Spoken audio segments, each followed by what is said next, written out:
We're absolutely thrilled to have Dr. Jeff Birnbaum, along with our guest speaker, Jonathan Santos. And I'm going to first introduce Dr. Birnbaum. Dr. Birnbaum is an associate professor of pediatrics and public health at SUNY Downstate Health Sciences University. He is the principal investigator and executive director of the Health and Education Alternatives for Teens, also known as HEAT. Dr. Birnbaum is an adolescent medicine specialist and board-certified pediatrician who has focused most of his professional career working with HIV-infected youth. He has provided medical care to thousands of HIV-infected youths aged 13 to 24 at HEAT since 1992. Dr. Birnbaum, however, has actually been at Downstate for the past 40 years as a medical student 41, thank you, as a medical student and later as a resident. He devotes much of his time to community mobilization efforts to identify and engage HIV-positive youth in care and high-risk HIV-negative youth in PrEP services. Dr. Birnbaum has served as a board member for the SUNY Downstate Health Sciences University HIV Center for Women and Children and Institutional Review Board. He has served as a liaison to the New York State Department of Health AIDS Institute's Pediatric Adolescent Ambulatory Care Guidelines Committee, which sets the standards for HIV testing and medical care for HIV-infected children and adolescents in New York State. Dr. Birnbaum has pioneered efforts in Brooklyn to engage young, gay, bisexual males and transgender youth from communities of color in medical care, prevention activities, and HIV counseling and testing efforts. These efforts have brought access to research, care, and services for a marginalized population that typically avoids medical providers due to stigma, fear, lack of insurance, and lack of knowledge about HIV. He has lectured widely on issues relating to HIV/AIDS and adolescents in the United States and abroad. His overseas HIV technical assistance work has been conducted in Poland, the Czech Republic, Russia, and Nigeria. He has also served as a consultant to the World Health Organization and UNICEF in developing guidelines for service development for HIV-infected adolescents and young adults in resource-poor countries. Dr. Birnbaum's work with HEAT has been recognized with several prominent awards. Dr. Birnbaum accepted an award from the New York City Mayor Michael Bloomberg on World AIDS Day in 2009, recognizing HEAT's outstanding work with HIV adolescents in New York City. In December 2012, also commemorating World AIDS Day, Dr. Birnbaum received the Linda Laubenstein Award for Excellence in HIV Care from the New York State Department of Health AIDS Institute. And in 2013, Dr. Birnbaum received the SUNY Chancellor's Excellence in Professional Service Award. So without further ado, I'm going to turn it over to Dr. Birnbaum. Thank you. Thank you, Dr. Youssef. I say, who is she talking about? I'd like to introduce Jonathan Santos-Ramos, who we know each other many years, although we just reconnected after a very long time just last week when we met in preparation for this. So it's really great to be able to introduce him and interview Jonathan today. So Jonathan Santos-Ramos is the Chief Program Officer of Care for the Homeless. Prior to stepping into this role, he served as Interim Executive Director of Callan Lord Community Health Center, a great place, for about a year. And previously, he was Senior Director of Planning and Sustainability at Callan Lord, focusing on long-term strategic initiatives to support the organization's growth. He remains as a strategic advisor to Callan Lord until a new CEO takes the helm. His career spans several decades in public health, where he and I crossed paths many years ago, with a focus on HIV and health equity. Formerly, he was the Center Director for Community Healthcare Network, another great organization, Community League Health Center, serving the underserved, uninsured, underinsured, and immigrant communities of Upper Manhattan and the South Bronx. Previously, he held the position of Deputy Director of Business Systems and Strategy and Strategy Unit in the Bureau of HIV Prevention and Control in the New York City Department of Health and Mental Hygiene, also a great organization. Jonathan holds a master's in public administration from Baruch College and a bachelor in arts in women and gender studies from Rutgers University, the State University of New Jersey. Jonathan spent most of his high school years at Fajardo Academy, Fajardo, Puerto Rico. So welcome, Jonathan. Thank you. So, Jonathan, you have a really illustrious background, really worked your way up through the ranks over the years. We first met each other when you were in the Teach program way back when. It's probably in the early 2000s, thereabouts. Yep. And I believe that was before you were working at Callan Lord. So, as kind of a focal point, to talk about your personal background and this trajectory you've been on through your career, maybe you could start off talking a little bit about Teach. Yeah, absolutely. So I've been doing HIV prevention since the mid-90s. I started as a peer educator doing HIV education, sexual health education in Newark, New Jersey. And that sort of snowballed. And when Teach came about, which was most known for the folks who started the house ball study, that took about 31 of us, 31 folks from the community, taught them for about a year and a half, 2 years, on everything public health, including outreach, health education, technology, advocacy, and policy, and then released us to the 12 organizations that sponsored us, hence when I started with Callan Lord. And so that program, out of the 31 of us, many of us are still leaders in nonprofit organizations across the city. And I've been fortunate to have met you there in our outreach efforts, but then have been able to kind of grow that career in mostly HIV prevention, even through my work with the New York City Department of Health, and then sort of transitioning with HIV adjacent with a community healthcare network, and now with Care for the Homeless. So a lot of folks may not be familiar with the house ball community. It's something we have a shared passion. You as a member and somebody who has served the house ball community for many years. I can give a real simple explanation is that a lot of young people, LGBT folks, are kind of, in particular LGBT young folks of color, kind of throwaway youth. They're rejected by society. They're living on the outskirts of the mainstream. And the house ball community is sort of an alternative family structure, which people gravitate to into individual houses. And these houses have very, I don't know if I'd call it informal or formal. It's pretty formal now. Family structures with house parents and the children. So we could talk a second about that, because you mentioned getting recruited into Teach as a peer educator and the full role. And there were 31 of you. We often talk about the untapped human potential in the house ball community among young people, and I just think it's great that your potential was tapped into, and look at you today. So maybe you could talk for a moment about the house ball community. Absolutely. So when I arrived from Fajardo, Puerto Rico, I shortly found the streets of New York City as a homeless teen, and mostly on Christopher Street piers, where many of what would become my family hung out and took me in. And so that is actually where I first encountered the HOT van, Health Outreach to Teens, which is a medical mobile unit from Callan Lord that serves homeless LGBTQ plus youth. And it turned the corner and I got in. And so that was my first introduction to LGBT health in that sense, being a homeless youth and being and later becoming part of a house ball family. Great.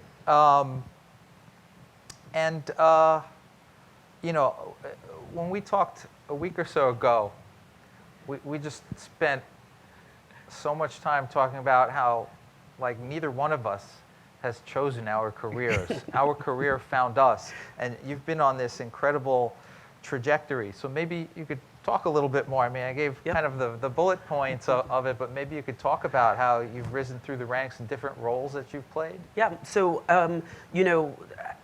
having been a peer educator and then experiencing homelessness in New York City and then getting into the TEACH program really sort of gave me the foundation. As you mentioned, it chose me. I had no intention of being in public health, no intention of working in a nonprofit. At one point, it was Broadway or death, right? But that did not happen, and that did not work out. And so, I think that, in many ways, HIV prevention gave a lot of queer folks, LGBTQ plus folks, a job for the first time, outside of like retail, for instance, right? And so it was the first time where we were recognized as being experts in our own communities, right? And being experts in our own lives. And with folks like yourself opening up spaces for us to come into and flourish and learn, I think that I was able to really sort of hone that power and have a group of folks that were also growing in the same way.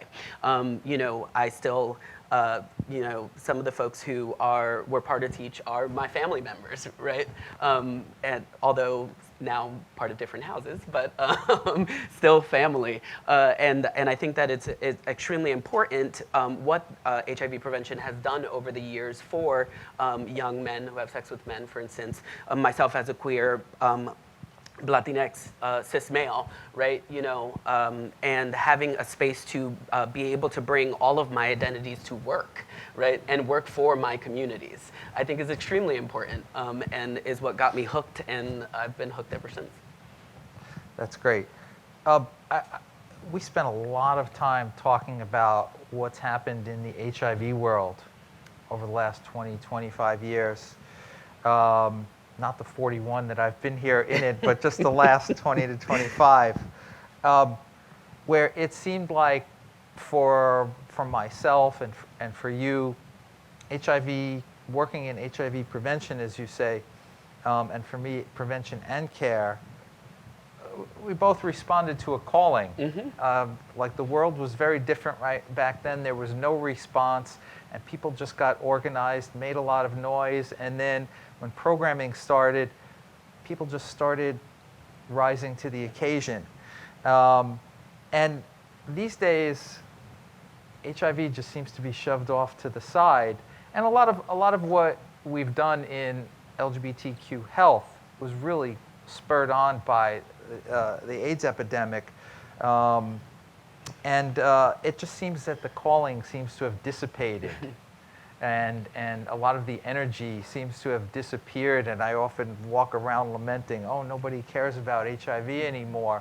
So maybe you could talk a little bit about that, the differences between then and what you see now, and how we get the new generation of young people inspired to continue the work.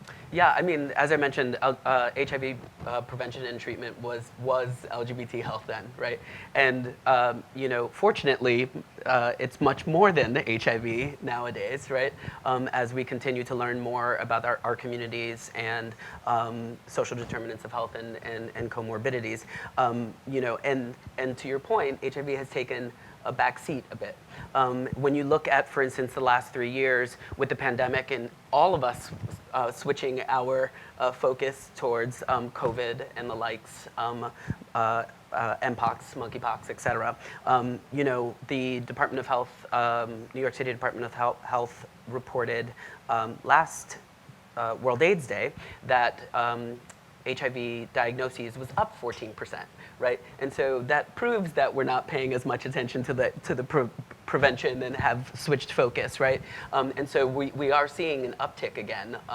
And part of that is because we haven't only switched our focus during the pandemic, but it's become a larger sort of effort that has many components, and that HIV piece has taken a back seat, and it needs to be just as important as the other diseases in the LGBTQ community that we are trying to prevent and treat. Yeah, it seems that prevention goes on at the community-based level. In 2020, the community just shut down, and lots of people who had community-based jobs, they just left the field. Yeah. And so it's no surprise that you see prevention infrastructure having an impact, or the loss of a prevention infrastructure having an impact on new cases of HIV being identified. We're going to come back to some other things related, but tell us about what schools you went to growing up, and did you choose those schools for a specific reason, or did they choose you?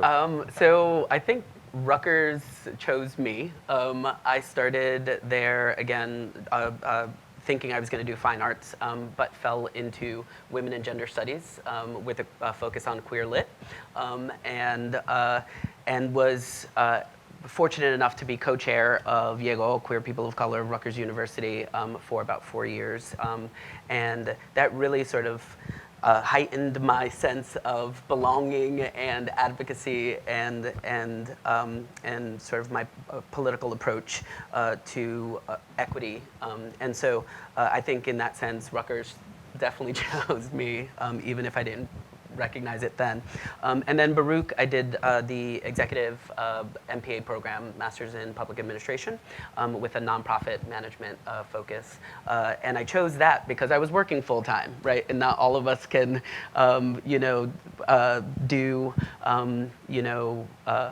take a break from working full time and go to school. And I knew that I needed a graduate degree.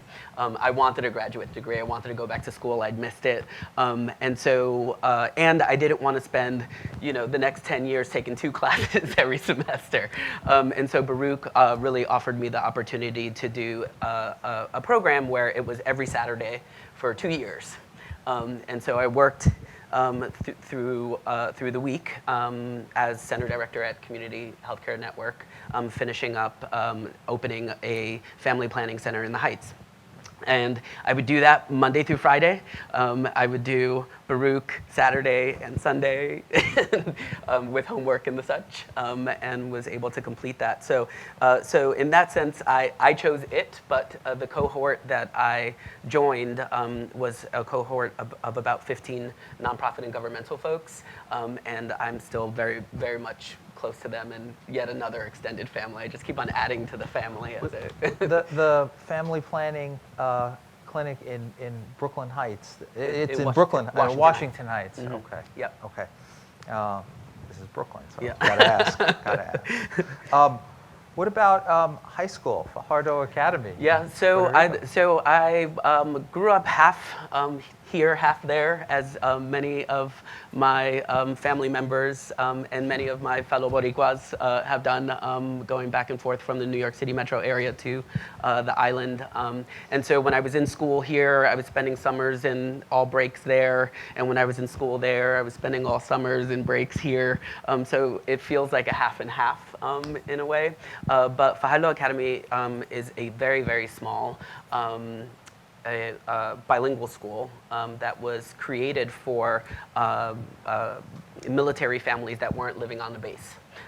Puerto Rico is only 33 by 103, but at one point had 13 military bases.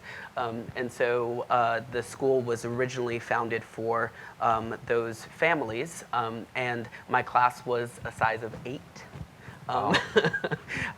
When I was there on the island, and when I transferred up here to Passaic High School in New Jersey, my class was 480 something, and so it was a bit of an adjustment. And if I can ask, Mm-hmm. between both of those schools, what was your experience as a queer youth? So I wasn't out in Fajardo Academy. I wasn't out while living on the island. One of the reasons why I decided to come up and study here was so that I can live my authentic self. I had come out to a few family members, my friends knew, but it wasn't a welcoming environment for me at that time. It's gotten a little better. Unfortunately, we are still seeing murders and violence towards LGBTQ folks, particularly trans-identified folks.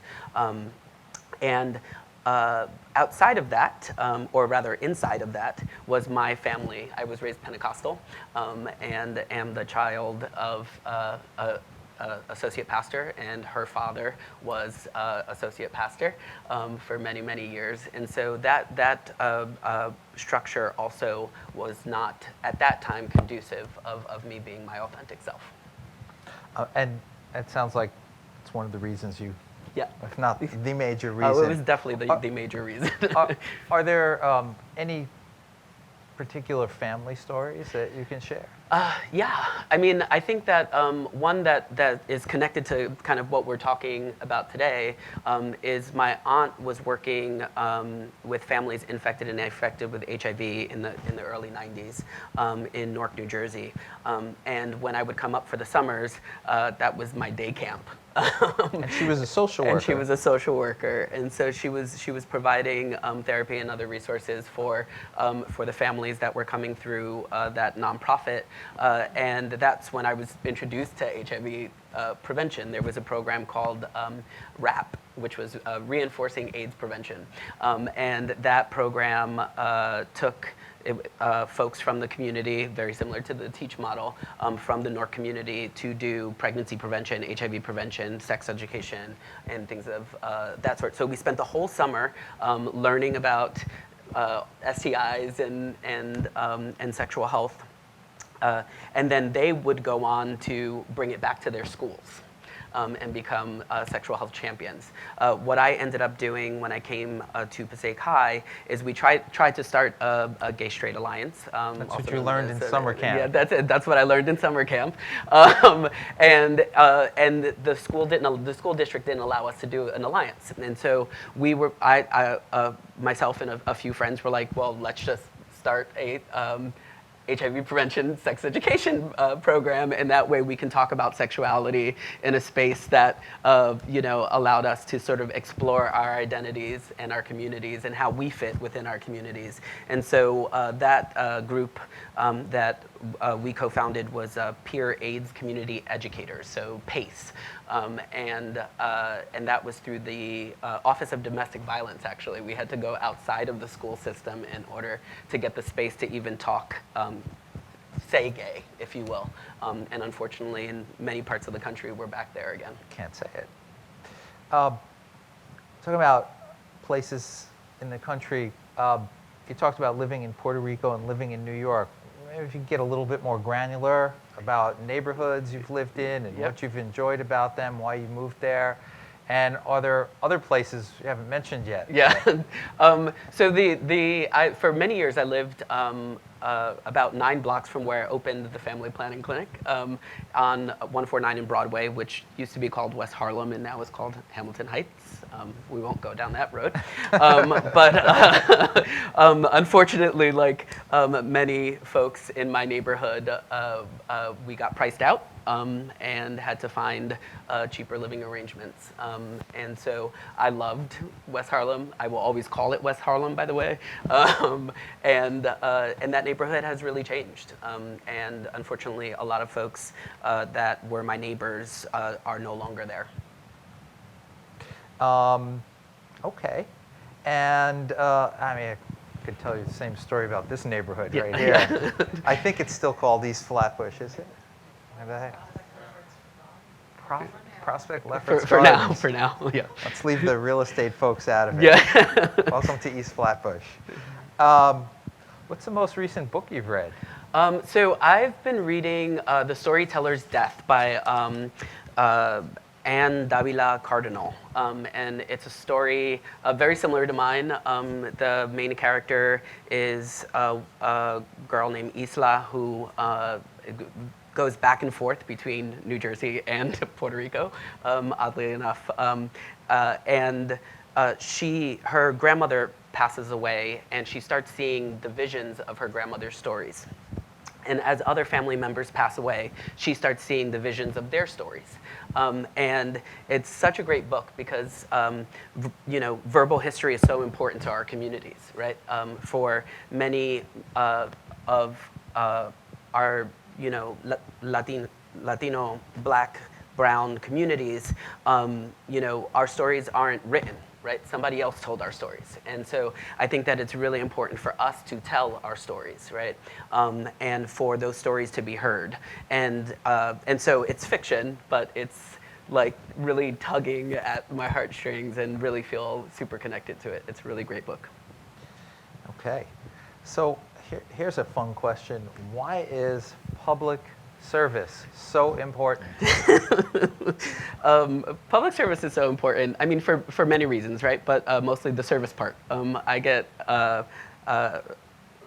It gives me purpose in the morning to be able to wake up and know that I can make the difference in a coworker's life or a client's life, a resident's life, a patient's life, a community member's life. And for many years, as I mentioned before, those were the only spaces that would give us a job. And so it feels really, really good to be able to still be in that space, create those spaces, and make sure that there are spaces for folks who look like me to gain a career. Gave you a job that was based on your own personal attributes. Absolutely. Yeah, I mean, through Teach, right, if you think about the prevention, as I sort of developed prevention and outreach, I sort of got into contract management of those programs, and that contract management of those programs led into management and leadership. And so at Cal and Lord, I've literally been in, at every level from peer to ED, right? And it's these spaces and these public service spaces that give us the opportunity to grow a career with all of our identities. So what would be some of the key messages you would share with folks about leadership?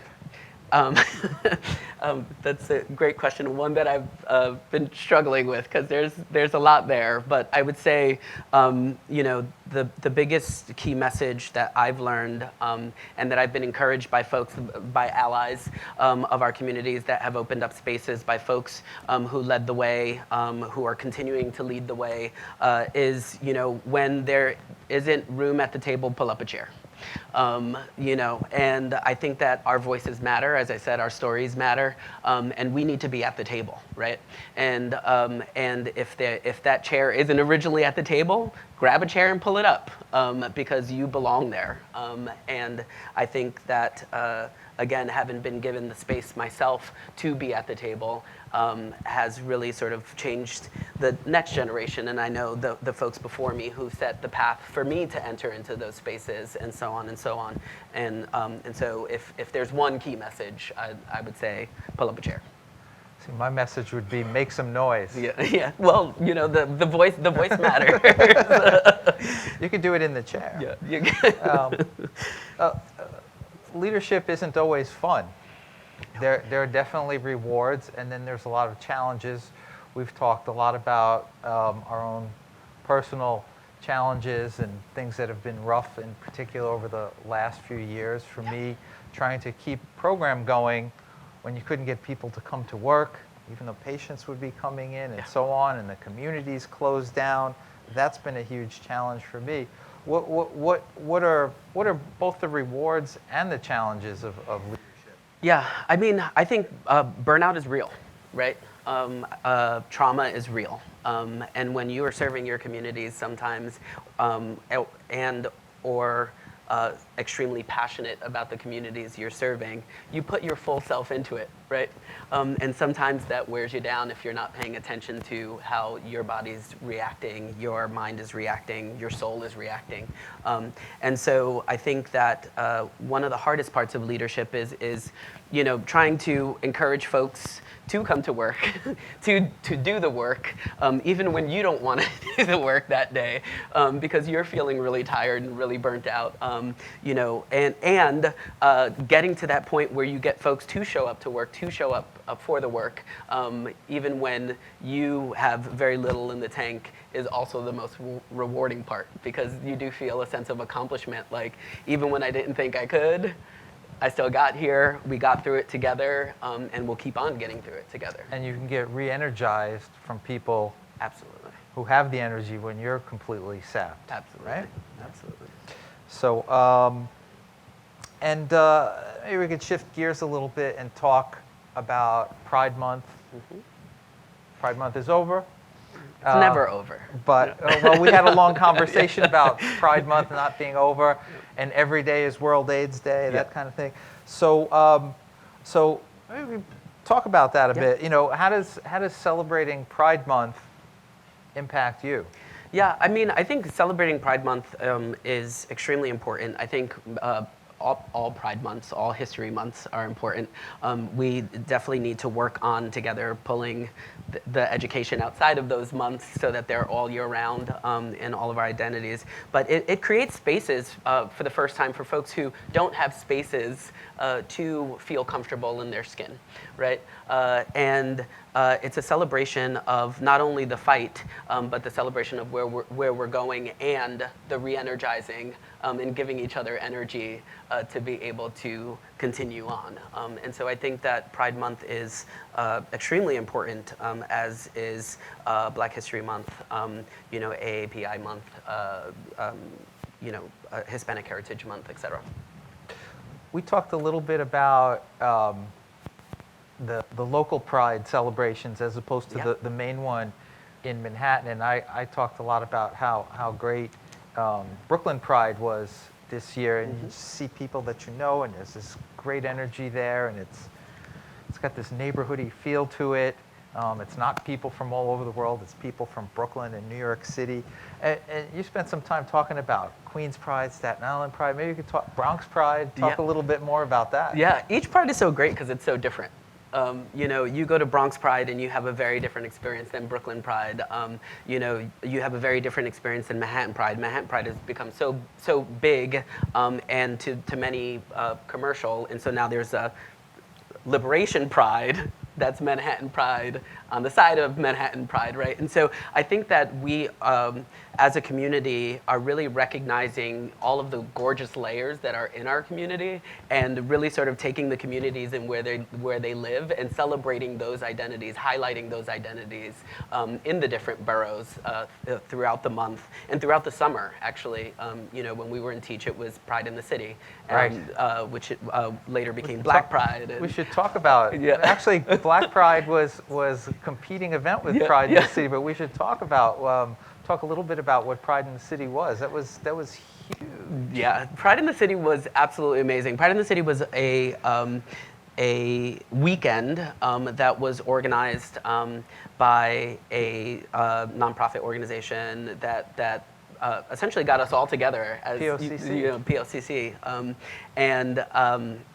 and got us to plan for a full weekend. And one weekend was in the park, and that was our family dance party in Fort Greene Park. And the next day was Reese Beach, where and throughout the weekend we would test hundreds of folks and provide resources and connect folks to care. But it was about just being in community, and I think that is where a lot of these smaller prides have spun off of, in recognizing that we deserve our own pride too. We deserve our own spaces and creating those spaces for themselves. The collaboration at Pride in the City was incredible. A number of agencies, and we would have this.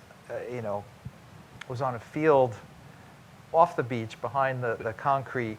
It was a baseball field. We had a big tent and HIV test counselors from at least 10 organizations. And we organized which folks are going to which group based on age, gender, borough they were coming from. And it was just one spectacular beach party. But everybody was working together for a common cause. It was an incredible feeling to be a part of that. Yeah, I think what's really important for me in that example is because that really allowed us a space to come together and not compete. Right? Many times funders pit us against each other for the same funding, for the same communities, for the same groups of folks. And so that was a perfect example that we could all come together and serve the community together, not be in competition, but be in fellowship.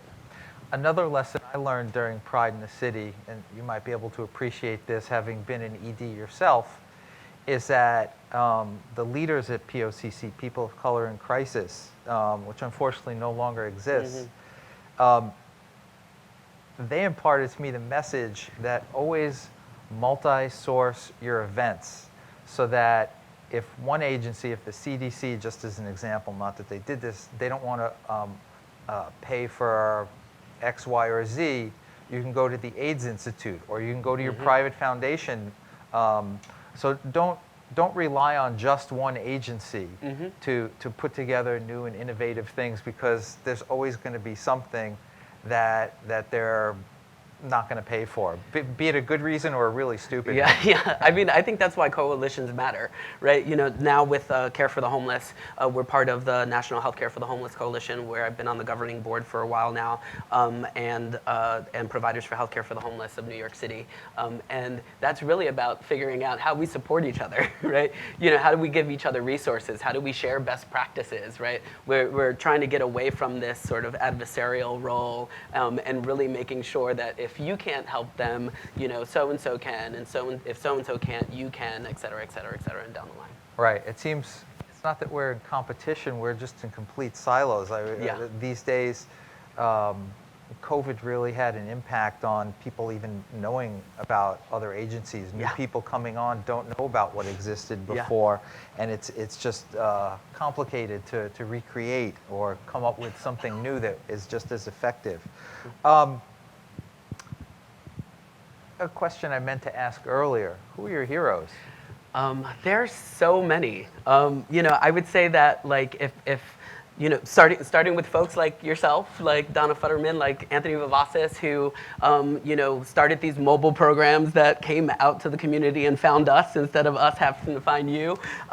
You know, but then there's also the folks who worked decades on these, like Mary DeClette and Phyllis Pickens, who were on the hot van, who welcomed me for the first time as a young queer teen. You know, then there's the folks who are, you know, tried to tell our stories, like ethnographers like Edgar Rivera Colón, right? You know, that spent his whole career trying to tell the you know, the Black and brown queer experience, right, in New York City specifically, and now he's expanded that. You know, and folks who led the way in policy realm, like Kimberly Smith, right? But also folks who I consider friends and family, like the trailblazers who are entrepreneurs and starting their own nonprofits for their own communities, like trans leaders like Sean Coleman and Elisa Crespo. You know, these are folks who were, again, given spaces or demanded spaces and then created spaces and continue to create spaces for our communities in the way that we need to be served. Let's not leave out your aunt from summer camp. Definitely my aunt. She is my second mom, and continues to be, and she's been such a huge support. What are some of the benefits you've enjoyed being the public face of the LGBTQI+ community?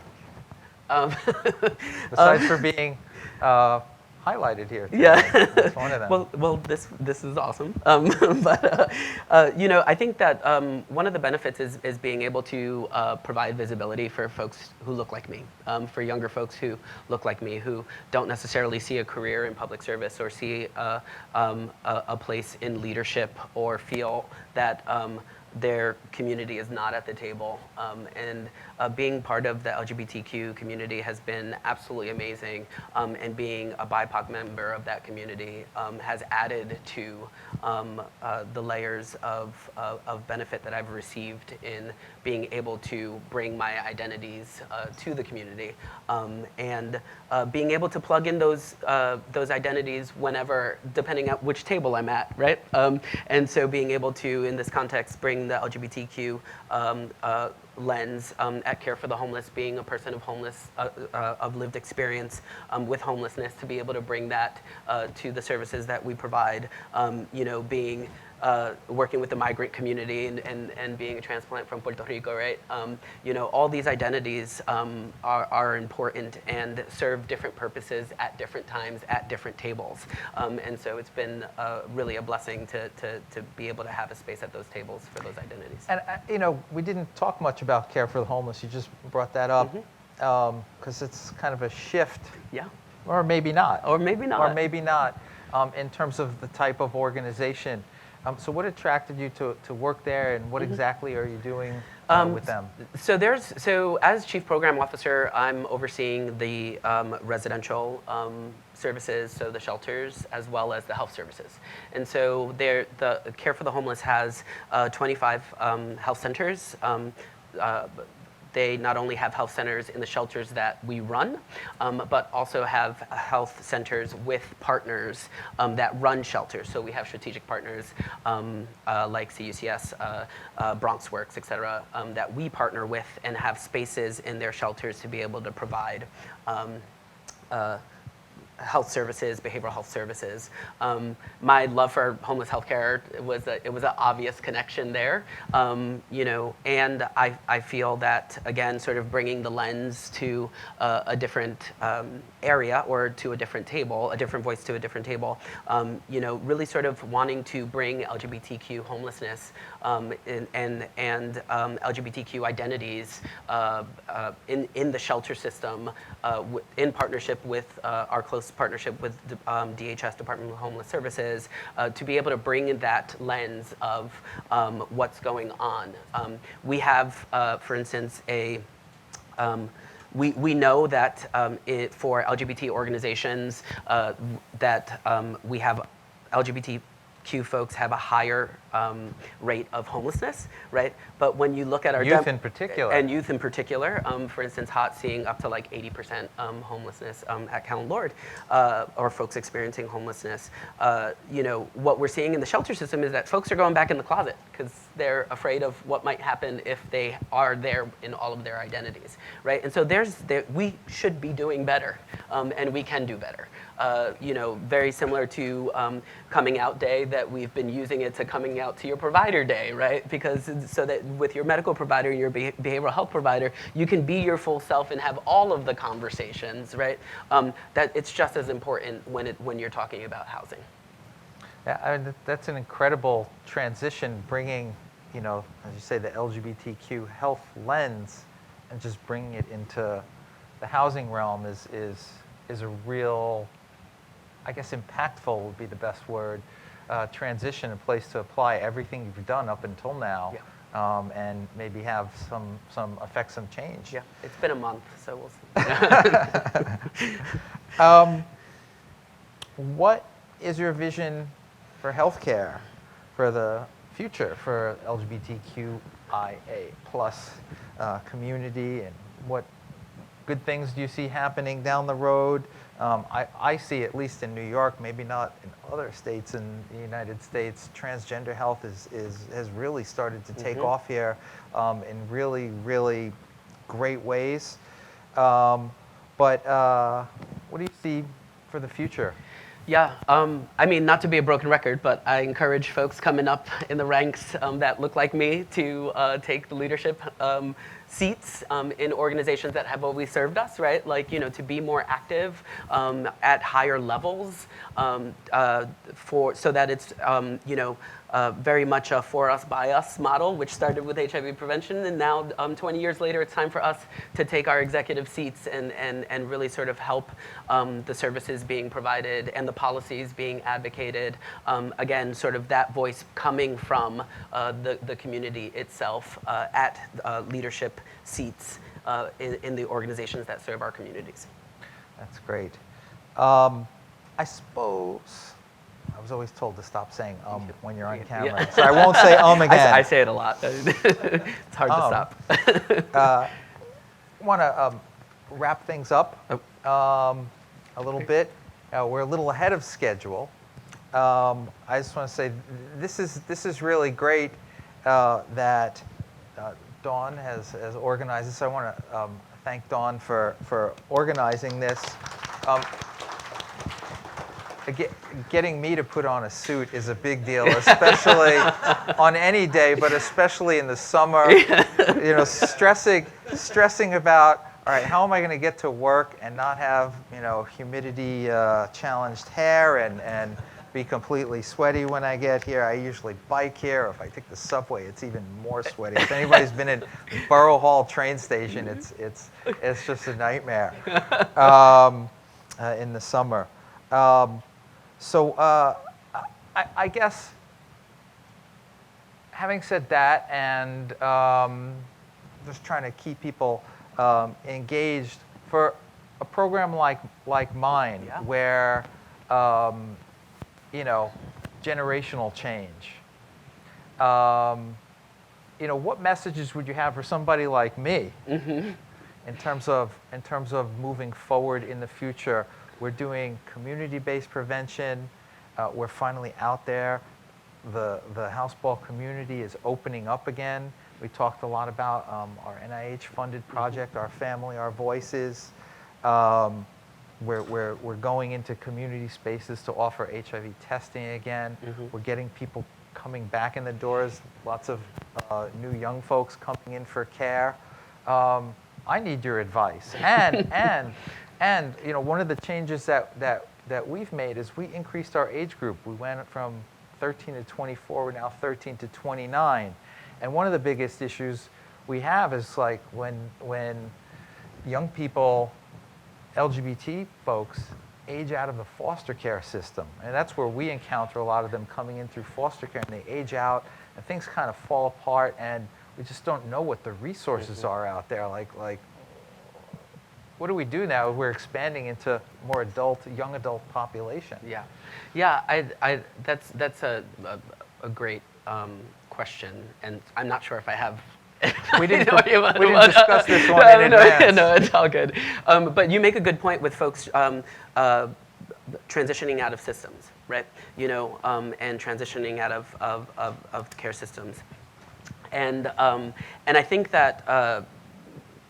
Again, now that we're sort of on the other side of the pandemic, if you will, although it's still continuing and very much an issue, especially in poor communities and communities of color, I think that there are agencies and programs like Destination Tomorrow, right, that are creating transitional housing, right, and really sort of partnering with them and figuring out what their needs are and making that connection, right. I think that in talking about coalition and talking about Pride of the City and talking about POCC, right? The lessons learned was let's share resources. What are you doing? What am I doing? And I think that for a lot of great reasons, but sometimes not so great reasons, there's so much programming out there that now it's like, okay, I have this person. I know that there's a program for them. How do I find it? And I think that the more that we start building those coalitions again, and those interdisciplinary coalitions, right? It just doesn't have to be healthcare providers in a room, right? Like, let's get the housing folks, let's get the policy folks, let's get the advocacy folks, and then let's have that conversation together, right? And then we'll start not only figuring out what everyone's doing and where to refer folks, but also what's left to do, and then figure out who's going to do it. So it sounds like we're onto something at HEAT. We have this program called Brooklyn is Prepped, and it's based out of Downstate, but we finally got, after 3 years, we did a meeting out in the community. Went to Brooklyn Pride Center, where Callan Lord also has, and it was just so wonderful to have people from agencies I've never met before, some of the agencies I've never heard before, just to promote our PrEP services. Yeah. So I think a lot of folks in the last 3 years have also started smaller organizations where they identified needs, right? I think that over the last 3 years, not only the violence against Black and brown bodies, not only sort of the police state, not only recognizing racism and how it is just so seeped into everything that is structural in this country, really sort of gave folks the energy and refocus of saying, I'm going to start this, right? And so there's so many more, to your point, organizations that I've never met that are doing really great work that we could all really kind of learn from and connect to. Great. Thank you for those words. I'm going to open it up for some questions, and got the first hand up, but I after we get to this questions, I was really touched when I saw all the young folks. I know there's a lot of summer youth here. There's folks from Theo program, so I want to welcome you all and encourage some of you to ask questions. But let's start with Jose.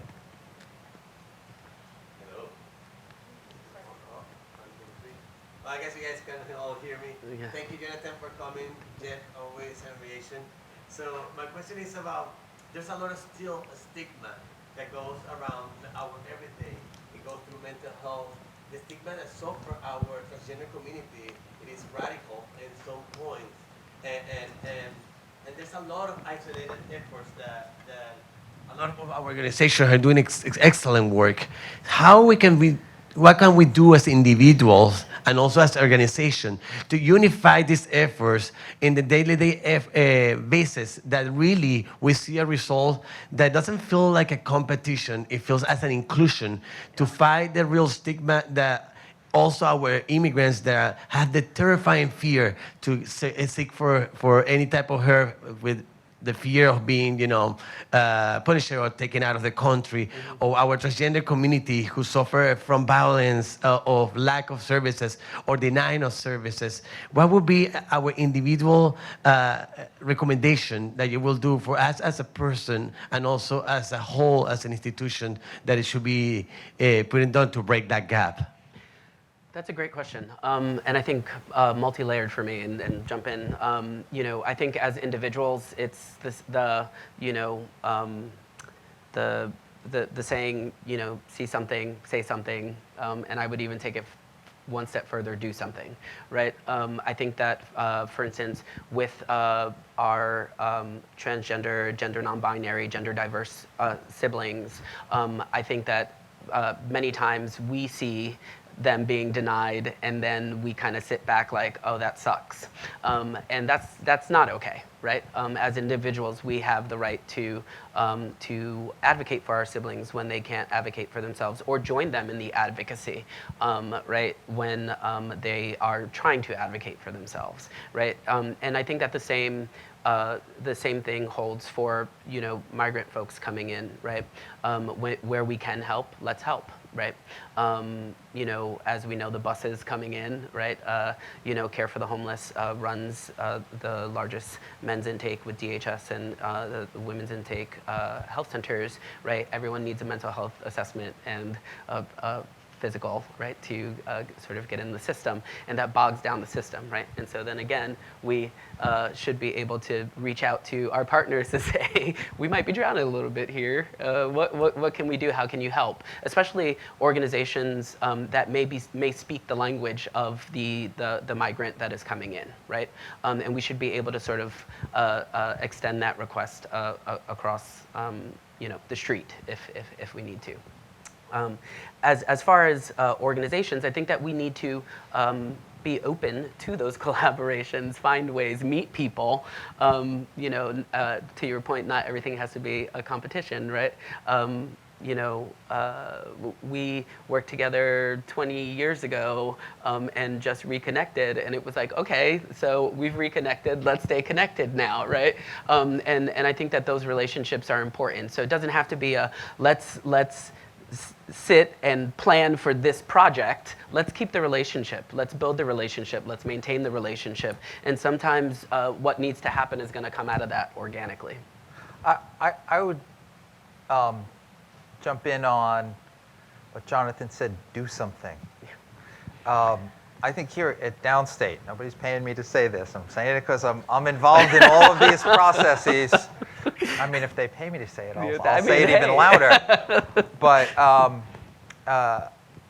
College of Medicine, for one. How do we change the curriculum?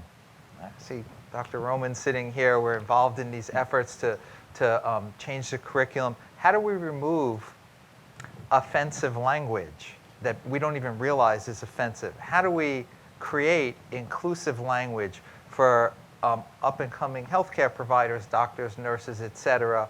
How do we change that part of the equation? Language is so important. It's everything, to be honest. And so how do we change the language in how we teach medicine and other health professions is one thing. In the hospital side, especially for transgender individuals, hospitals are menacing places. To be denied your humanity and to be told when you walk in for a broken arm just because you're transgender, we don't know how to treat you here. So with Dr. Youssef leading the charge, we've been working very hard at trainings, the hospital leadership level and department by department about not just language, attitudes, understanding someone else's humanity and how to change someone else's biases, in particular about transgender people, but about all LGBTQ folks. So that's a little bit harder, but you have to start. You have to do something, which is what you said. See something, say something, and then do something about it. And I've always prided myself that HEAT provides a safe space, a safe haven for young people to come in and just be their true selves. And what I'm doing right now, next step, trying to expand that. Sometimes you're going against the wind to the hospital as a whole. So thank you for that question. I want it from young folk in the back. Not to say that you're not a young folk. But Hi. So, also being from the ballroom scene, I definitely want to ask, how would you go about sharing safe sex practices / education back into the scene? So that's a great question. I think that we used to do it well, and then the pandemic hit and we kind of lost our momentum there, right? I think that it's really important to now understand that, how diverse the scene is, right? From the Kiki ballroom scene to the main house ballroom scene to Beyonce's tour, right? We are everywhere, right? And I think that so our approach needs to change a little bit, right? It's not that same like. Here's a $25 stipend, come get tested and talk to me, because I may not need that $25 stipend. I mean, for those who want it, I'll take a $25 stipend. Lunch is very expensive. It's not just about stipends. And so the approach does need to change. We do need to recognize that the house ball scene is diverse like any other community, right? And it's not a one size fits all. And so we need to sort of take a couple of steps back and learn who we are now, and learn who we are in all of our diversity, and then come up with approaches to be able to sort of bring back those messages. I'm biased because, right, having been a peer educator, I think that when you talk to your family members about, those messages and bringing those messages back into your houses and back into your Kiki houses, your, other houses, I think that folks, a lot of times, they'll hear it. They may not tell you they hear it, but they hear it. I think that when myself and a lot of my family members my age got into HIV prevention, it was because you're black, you're brown, you're gay, you're gonna get HIV, right? And that was like the early message. So for many of us, we got scared and got into HIV prevention because there was this space, right? But also it gave us a career. It gave us an everyday, if you will. And so I think that we really just need to sort of take a few steps back, really look at who we are and who we're targeting, look at us in all of our diversity, all right? Because we're not just, not everybody is in one category, for instance, not everybody vogues, contrary to popular belief. And so really sort of learning who we are as a scene again, and then crafting those messages to create programming. We after not having had a ball since 2019. I don't know if you were at our ball, but the Heat ball in April was, the energy that we brought there to bring young people back in, it was phenomenal. It was the best ball we ever had. I don't say that just because the folks who put it together are sitting in the room. It's the absolute truth, best ball that came out from Heat. And so just being able to open the door for folks again, and we did a collaboration. We collaborated heavily with the Hetrick Martin Institute, the largest LGBT youth organization in the city. They worked with us. We did health surveys, just trying to monitor people's attitudes as they came in the door. We offered HIV testing, and people just had fun. So, so I saw you said yes, you were there. So thank you for coming. I have three questions yes. back here. Oh boy, you're gonna have to wait. Hi, my name is, I actually got excited when you talked about being a peer educator and So I wanted you to talk a little bit about how that particular experience, maybe you have like a story to share to kind of encourage them, and kind of talk to them about how important the work that they do, how important that is. Thank you for that. Yeah, I mean, again, I have bias coming from peer education background. I really think that it can be scary sometimes, right? To learn all this information and then deal with your own emotions, right? And deal with what you're going through in your life, and on top of that, extend yourself to your peers to try to educate them, right? That can be a really scary thing, right? I think that peer education is so important, right? Partially because what's happening. I can't tell you what's happening in your lives, right? You're experts in your own lives, which is why Teach was so important, because it took us from the community and allowed us to educate our community, right? And so, I know it's a lot of information and a lot of information to take back on top of all the feelings that you're feeling, and whether or not you notice it immediately, it makes a huge difference. Not to mention that, like me, it may be a career that is calling you, and so it can snowball into other things in many different ways. Hi. So I just wanted to ask, what advice would you give to a queer teen right now who's trying to navigate their self through life, and being surrounded by so much stigma against the LGBTQ community? That's a great question. I think that collectively, we, again, need to recognize the trauma that we go through, both in all of our identities, right? Take that onto the attacks across, violent attacks, but also policy attacks, right, that are happening across the country for our communities. It's really hard to feel comfortable in your own skin when the where you live is no longer accepting. And it used to be a household where you can find community outside of that household, but as that non-accepting community expands, it feels heavier and heavier, right? And can feel heavier and heavier. What I would say is, wherever you can, find community. And community can be in your peer education learning, right? Because you don't all have to have the same background. You don't all have to be LGBTQ identified, right?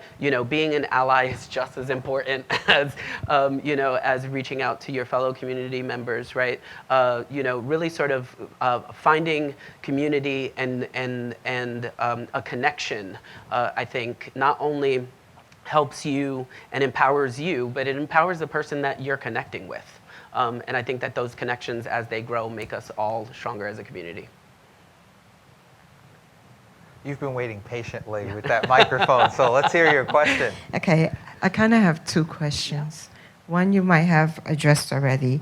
Will you be working with the new asylum seekers and migrants in the New York City area who are part of the LGBTQ community? Mm-hmm. And my second question is something that you said about your story, about being a PK. Mm-hmm. How do we open that conversation? How can any suggestions of bringing the chair to the table within a faith-based community? Yep, that's a great question. Those are both great questions. PK is pastor's kid. Oh yeah, sorry. PK, for those who don't know, is pastor kids. The first asylum seekers is yes. We're trying to figure out. I think that we're all trying to figure out as a city how to properly address the needs of migrants coming into the city. I think that, as a whole, we are, as an added layer, trying to figure out how to address LGBTQ identities within the shelter system, within homeless services, not to mention then adding being a migrant. And so I think that it's even sort of a broader, not just necessarily related to asylum seekers, but to folks that we are working with in healthcare and in housing, if that makes sense. The PK question is a very interesting one. I think that my growing up in a Pentecostal household wasn't necessarily the easiest thing in all of my identities. And I think that as time has gone on and relationships have been mended, it has allowed for spaces of conversation. Understanding that I wasn't going to change my great-grandmother's idea of whether I was going to hell or not, right? For instance, but being able to sort of sit in love, right, and sit in the family connection, right, to be able to now to go back home with my grandmother in Puerto Rico and talk about how proud she is of me as what was once called gay for pay, because I was a queer professional, right, in LGBTQ health. And so, I think that those opened up the conversations, right? And it's about relationship building. So it may not happen that first time, right? You may plant a seed, and then you go a little bit further the next time, and maybe a little bit further the next time. And then sometimes you get in trouble, right?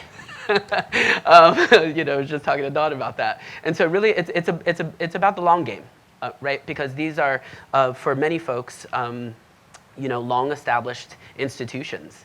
And very much like, for instance, racism. You're not going to get rid of it in a day. It was very intentionally built over hundreds of years. And in certain contexts and in certain religions,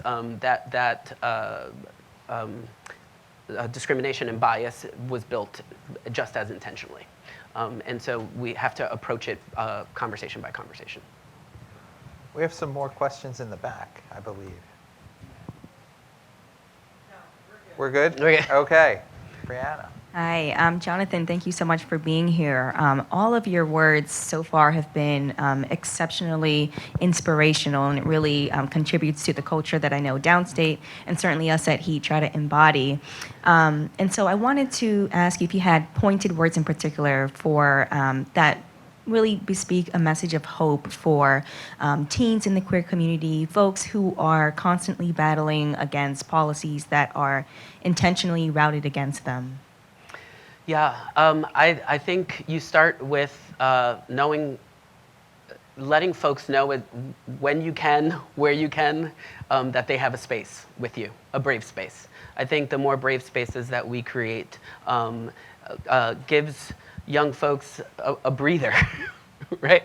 Like, I just want to sit, and sometimes I don't want to talk about it, right?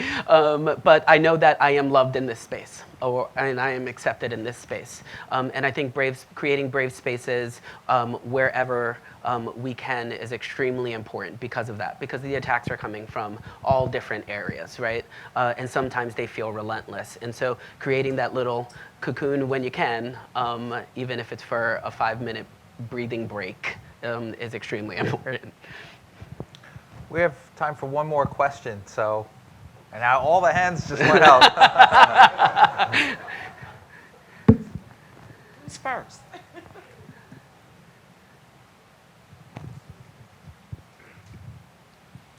You can hear me?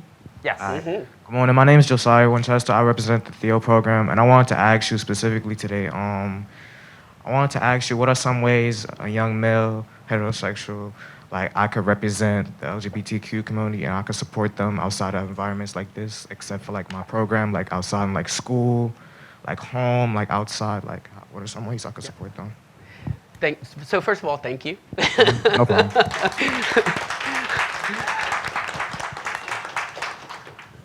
I think, when we think about LGBTQ rights, when we think about the LGBTQ movement, it hasn't just been folks who identify as LGBTQ as part of that movement, right? And so, one, I commend you being part of the program. Two, for asking the question. It is very important for myself when my heterosexual family members, friends are like, what can I do? This sucks. What can I do? You know, and I think that the first part is doing exactly what you just did. Ask, right? That means so much, and goes really, really far to know that folks have an ally.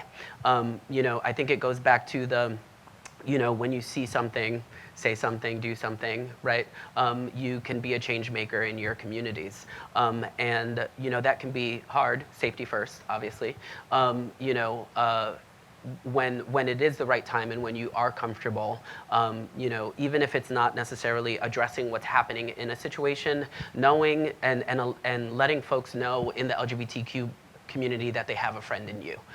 That goes beyond. I can't even properly express it. Ditto. Right. I think, are we out of time? We can do. All right, Yeah, all right. well- We got energy here. Yeah. Last two. Thank you so much for speaking and being here. My quick question is, what about also the LGBTQ community and the special needs community as well? Because the special needs community, as you know, there are different types of disability. There's the mental disability and there's the physical disability. And they're discriminated as well based on that. How do those individuals that also identify as LGBTQ get the support and help? Is there any services out there as well if they're on the autism spectrum or suffering from schizophrenia or physical disability? And then on top of that, they're also Black and brown. So it's almost like a triple, quadruple whammy, so to speak. How do we support them in all of the different aspects that they are also dealing with as well? Yeah, that's a great question and perfect question because it's Disability Awareness Month, right? You know, I think that goes back to the layers in all of the identities and being able to take the full person, right? To what you were saying earlier with having a person of transgender experience come in with a broken leg, you don't need to do gender affirming care in that case, right? And so it's taking it in how it comes and addressing those layers, right? You know, as someone who has experienced mental health issues, you know, I didn't want to talk about gay and mental health. I wanted to talk about, you know, my mood swings, right? You know, my depression, right? You know, I mean, and there's things that can be interrelated, but it doesn't all have to start with being queer. Right, and so really sort of addressing what the need is and what the primary need is for the person that you are trying to help. There are resources for folks who are experiencing mental health issues, as well as just needing someone to talk to. There are crisis hotlines. We can make sure that we get you that information. You know, Callan Lord, obviously being a resource that I've worked with for the last 2 decades, providing care for 13 and up for LGBTQ identified folks, including both short-term and long-term behavioral health needs. I mean, I could quickly Yep. just throw in to that, as just your question remind me of a situation I had in the clinic with a very autistic young person who happened to be transgender, and the mother brought them to me for transgender care, both parents. And the autism wasn't being effectively addressed. And I just had to say, we need to really work on the autism issues and your child's education first and foremost. I'd love to be able to help them become their true self. Yeah. But it's a real barrier that the autism hasn't been effectively addressed. So you have to prioritize as well. Anyway. Yeah, I mean, and at Care for the Homeless, we also serve a large population that have SMI, severe mental illness, and with that, you're still trying to figure out housing, right? And so again, it's really about kind of the pulling apart the pieces to get the folks the care, and not always kind of conflating them or choose which one should come first. One more question. This is fantastic, but we only have one more question, and that's... So before I ask the question, I wanted to know which parent of yours was the pastor. Was it your mother or your father? My mother. Okay, so have you ever been discriminated for being a pastor's kid and being like in the LGBTQ community? Or like how did your mother feel about that? Did she accept you right away or was she embarrassed because she's a pastor? That's a great question and a very loaded one. So, I don't know if we have enough time for that one. Yeah, it's Mama. Hi, Mom. No.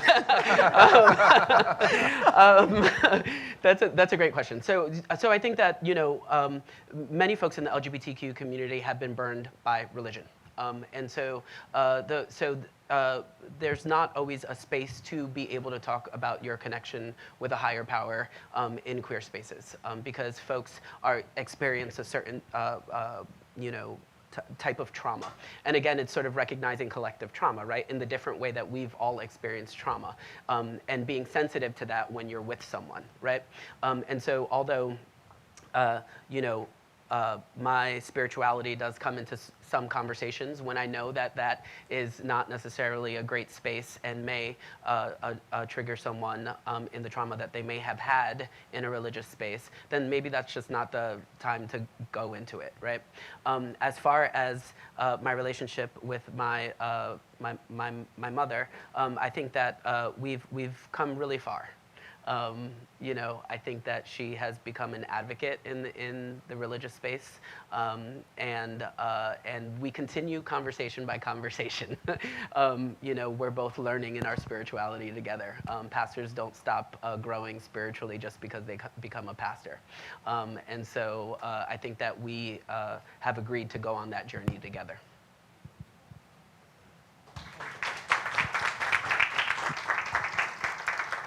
Thank you, everyone, for coming out today. Thank you, Dr. Birnbaum. It's wonderful to have you here and to be such an advocate for us, not just at SUNY Downstate, but in the community and where the need is great. And Jonathan, thank you so much. I tracked Jonathan down. And I just want to say that, last month we celebrated Pride Month, but as you all know, every day we celebrate in some shape, form, or fashion what Pride means. And this is I think this is the fourth thing that we did to celebrate the work that we're doing here as part of SUNY in embracing who we are and what our culture is. So we had done, with Jose's help, we did one video, and I think you might have seen it, and I'll send it out again so you can see it. We also did a piece on Mag Robinson, who was, he's just phenomenal. That's such an amazing piece. And there was another piece, and I want to thank my team for putting that piece together. They worked really hard at it. And then there was another video that we had with some of our senior folks and other folks in SUNY Downstate who were celebrating the work that we do here and acknowledging how important it is that we continue making sure that everyone feels included and inclusive. So I just want to say thank you all for coming out today. We are going to continue these conversations. As a matter of fact, it's happening. There's another one happening on July 28th. It will be virtual. This is going to be focusing on the 33rd anniversary of the ADA, the signing of the Americans with Disabilities Act. So we'd love to have you join us online for that one. You'll get information about that in the next day or so, so please mark those on your calendars.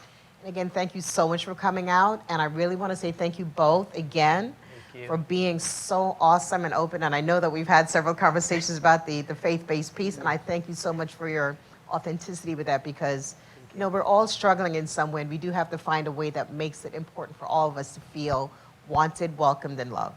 Thank you all. This is great.